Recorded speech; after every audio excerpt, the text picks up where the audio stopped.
জি ভাইরা ও আমার মায়েরা শুনেন, আমার মায়ার নবী, দয়ার নবী, কামলিওয়ালা নবী ইসলামের প্রচার করতে লেগেছিলেন বাবা মক্কাতে। মক্কার মানুষেরা আমার নবীর কলমা দাওয়াতে ইসলামের দাওয়াত দেওয়ার কারণে আমার নবীর শত্রু হয়ে দাঁড়িয়ে গেল। আমার নবীজিকে দুনিয়া থেকে বিদায় করবেন বলে তারা নানা ধরনের পরিকল্পনা শুরু করে দিল। নবীজি আমার সিজদায় থাকে, নবীজির মাথা, নবীজির পিঠের উপরে নারী ভুঁড়ি চাপিয়ে দিতেন বাবা। তারপরও নবীজি আমার তার পরিবর্তে গালি না দিয়ে তাদের জন্য দোয়া করেছে। নবী আমার তাইফের বাজারে গিয়ে ইসলামের দাওয়াত দিতে গিয়েছিলেন। এ তাইফের যুবক ছেলেরা, মূর্তি পূজা ছেড়ে দাও, বুত পূজা ছেড়ে দাও, আল্লাহকে এক মানো, আল্লাহর পয়গম্বর আমাকে এক শিখ জানো। এই কথা বলতে গিয়ে আমার নবীকে এত আঘাত করেছিলেন বাবা, একবার নয় দুইবার নয়, আমার নবীকে মারতে মারতে মাটিতে অজ্ঞান করে 3 বার ফেলে রেখেছিল। তারপরও নবীজি আমার সেই জায়গায় জিবরিল আমিন এসে বলেছিলেন, ইয়া রাসূলুল্লাহ, ইয়া হাবিবাল্লাহ, নবী গো আপনি একবার পারমিশন দেন, এখনই এই তাইফ শহরটাকে পাহাড় দিয়ে নিস্তনাবুদ করে দেব। আমার নবী বলেছিলেন, জিবরিল আসলে এরা আমাকে চিনে না, এরা আমাকে বুঝে না, যার জন্য আজকে আমার সঙ্গে এই দুর্ব্যবহার দেখেছে। আর যেদিন একদিন আমারে চিনে যাবে, যেদিন আমারে বুঝতে পেরে যাবে, সেই দিন আমি নবী যদি তাদেরকে বলি তোমাদের কলেজাটা লাগবে, 1 সেকেন্ডেও লাগবে না, তারা নিজের কলেজাটাকে, সিনাটাকে কেটে কলেজা বের করে রাসূলুল্লাহর হাতে দিয়ে দিবে। আজকে বুঝতে পারেনি, এরা চিনতে পারেনি, যার জন্য আমার সঙ্গে এই ব্যবহার দেখিয়েছে। তার জন্য বদদুয়া করা যাবে না, দোয়া করো। বাবাজি ভাইরা, আমার মা বোনেরা, মন দিয়ে শুনুন বাবারা, আমার মায়ার নবী, দয়ার নবীর উপরে নানা ধরনের অত্যাচার শুরু হয়ে গেল। এ মায়েরা, শেষ সময় এমন হয়ে গেল গো, আমার আল্লাহ তাআলা জিবরিলকে পাঠাচ্ছেন সিদরাতুল মুনতাহা থেকে। জিবরিল আমিন এসে আমার নবীজি কামলিওয়ালা নবীর কাছে বলতে লাগলেন, ইয়া রাসূলুল্লাহ, ইয়া হাবিবাল্লাহ, নবী গো আপনার আর থাকা চলবে না মক্কাতে। কেন থাকতে পাবো না মক্কাতে? আমার বাপ দাদার দেশ আছে, এই গ্রামের মধ্যে কোনো মানুষকে যদি তাড়ানো হয়, যদি বের করে দেয়, কত তার কষ্ট হবে, কত দুঃখ পাবে। আমার নবীজিকে সেই সময় জিবরিল আমিন বলেন, নবী গো আপনাকে আর রাখা যাবে না এই মক্কাতে। আপনি যদি থাকেন, মক্কার মানুষেরা আপনাকে মেরে দিতে পারে, কারণ তারা নানা ধরনের অস্ত্র শস্ত্র নিয়ে রেডি হয়ে গিয়েছে। ইয়া রাসূলুল্লাহ, ইয়া হাবিবাল্লাহ, নবী গো আজকে রাতের অন্ধকারে আপনার হিজরত করে চলে যেতে হবে।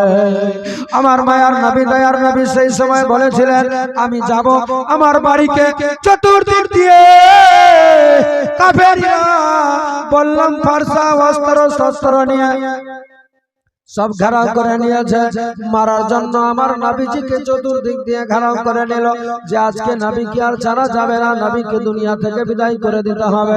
আমার মায়ার নবী, দয়ার নবীকে মারার জন্য আমার রাসূলুল্লাহর বাড়িটাকে অস্ত্র শস্ত্র নিয়ে বললাম ফারসা নিয়ে সব কিছু ঘেরাও করে নিয়েছিল বাবা।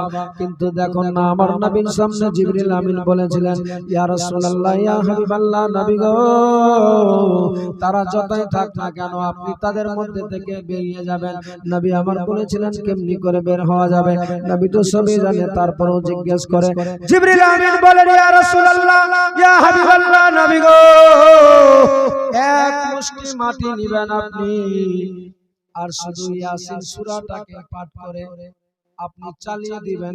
আমার নবী বলেছিলেন, এত দূরে পৌঁছাবে কেমনি করে? আমার নবী বলেছিলেন, যেমনি জিজ্ঞেস করেছে। জিবরিল আমিন বলেন, ইয়া রাসূলুল্লাহ, নবী গো আপনার চালানোর কাজ যারা লোকরা রয়েছে কাফেররা, তাদের কাছে আমার আল্লাহর পৌঁছানোর দায়িত্ব আছে। আপনি শুধু মাটিটাকে চালিয়ে দিবেন। আমার নবীজি তাই করলেন বাবা। মক্কা থেকে বের হবেন, হযরতে আলীকে ডাকলেন, বলে আলী রে, ও আমার আলী, আজকের দিনে তোমার একটা কথা বলবো, রাখবে কিনা বলো। আমার নবীজি বলেছিলেন, বলো। আলী বলো তুমি রাখবে কিনা বলো। সেই সময় বলেছিলেন ইয়া রাসূলুল্লাহ ইয়া হাবিবাল্লাহ, নবী গো আপনার জন্য আমার জীবনটা হাজির আছে, কি করতে হবে বলেন। আমার নবী বলেছিলেন আলী রে তুমি ভালোভাবে জানো আমার বাড়িটাকে আজকে কাফেরীরা বেঈমানেরা বল্লম ফারসা নিয়ে ঘেরাও করে নিয়েছে। এখন এই মুহূর্তে যদি আমি থাকি তাহলে আমার জীবনটা তারা নিয়ে নিবে। তাই বলি আলী রে আমার বিছানাতে আজকে তুমি শুয়ে যাও। হযরত আলী সেই সময় বলেছিলেন ইয়া রাসূলুল্লাহ ইয়া হাবিবাল্লাহ, নবী গো শুয়ে গেলাম আমি, তবে একটা কথা বলুন তো আমি মক্কা যাব কিনা বলেন। না আমার এখানে থাকা হয়ে যাবে। আমার নবীজিকে বলেছিলেন, সেই সময় নবীজি বলেন আলী রে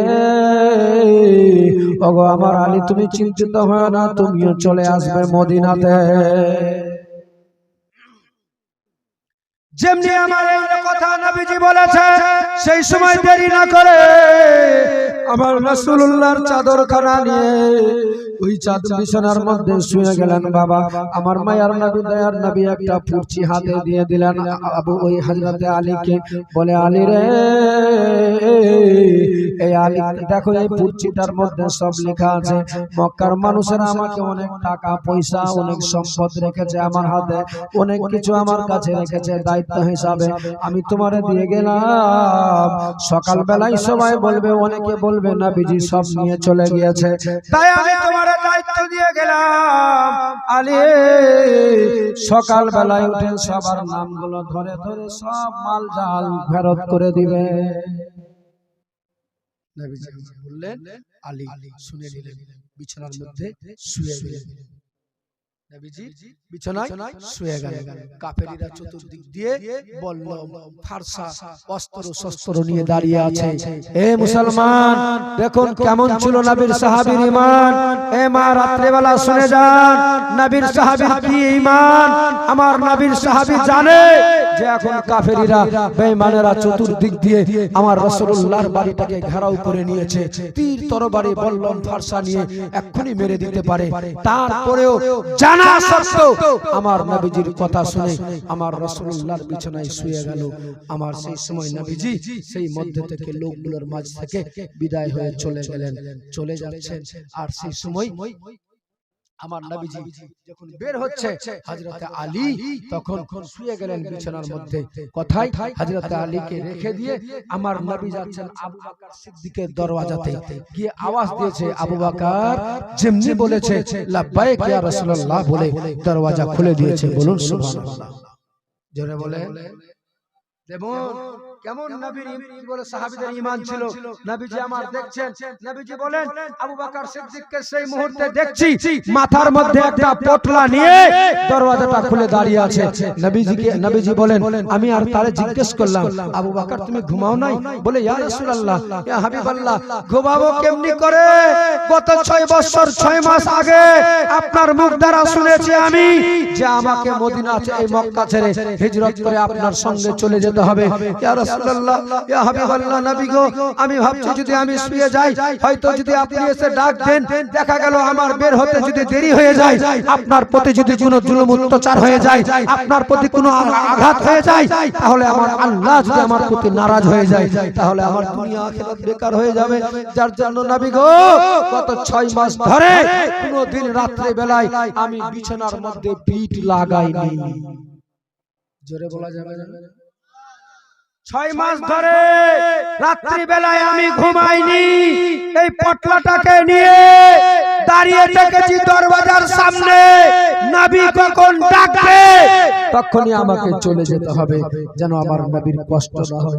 নবীজি আমার বলছেন এই কথা শুনে আমার নবীজি তাকাচ্ছে আর সেই সময় আবু বকর সিদ্দিক পজর দেখে দেখে বলছেন নবী গো ইয়া রাসূলুল্লাহ ইয়া হাবিবাল্লাহ শুধু আমি নই, এই যে আমার মেয়ে দেখতে পাচ্ছেন আসমা নামে আমার মেয়েটা গত 6 মাস ধরে সেও কন্টিনিউ একই ভাবে রান্না করে রুটি তৈরি করে ইয়া রাসূলুল্লাহ আমার সঙ্গে দরওয়াজার সামনে দাঁড়িয়ে থাকতো, যেন আমরা যখন চলে যাব রাস্তায় ক্ষুধার অবস্থায় যদি কোনো অসুবিধা না হয়, আমাদের খাওয়া নিয়ে প্রতিদিন রাত্রিবেলা করে খাওয়ার নিয়ে দাঁড়িয়ে থাকতো। নবী গো, আমরা দুইজনে আমার মেয়ে আর আমি দাঁড়িয়ে থেকে যেতাম। দেখুন মুসলমান, কেমন নবীর প্রেম ভালোবাসা অন্তরে ছিল। নবীজি আমার আবু বকরকে নিয়ে বলছেন, আবু বকর দেরি করা যাবে না, এই অন্ধকারে এক্ষুনি চলে যেতে হবে আমাদেরকে। আমার বাড়িকে চতুর্দিক দিয়ে বেঈমানেরা ঘেরাও করে নিয়েছে। এইদিকে আমার নবীজি আবু বকর সিদ্দিককে নিয়ে বেরিয়ে গেলেন, আর হযরতে আলী বিছানার মধ্যে শুয়ে গেলেন। সারা রাত ছেড়ে দেব, হ্যাঁ তাহলে উঠাউঠি করিয়েন না, বলছে 5টা মা বোন, হ্যাঁ প্রয়োজন থাকতে পারে, যান যাবার এসে বসে যান। আমার নবী দো জাহানের বাদশা সাহাবী হযরত আলী বিছানার মধ্যে শুয়ে আছে। কাফেররা চতুর্দিক দিয়ে বাড়িটাকে ঘেরাও করে নিয়েছে। সারা রাত্রি হযরত আলী বিছানার মধ্যে শুয়ে,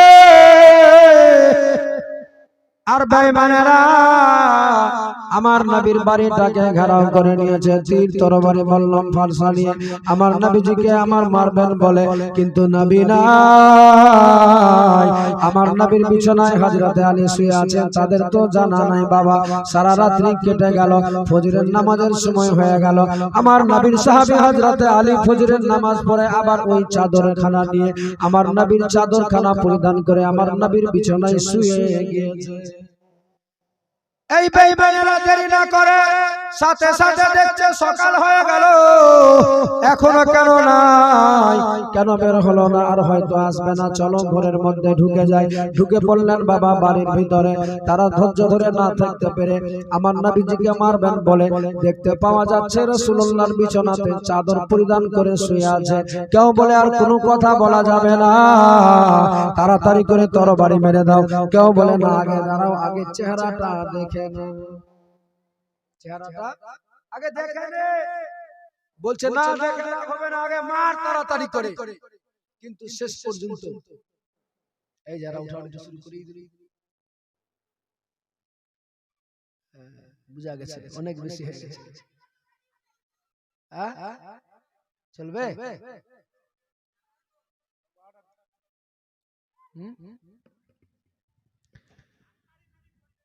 আনসারী বিবি 50 কেজি ধান করেছেন দান।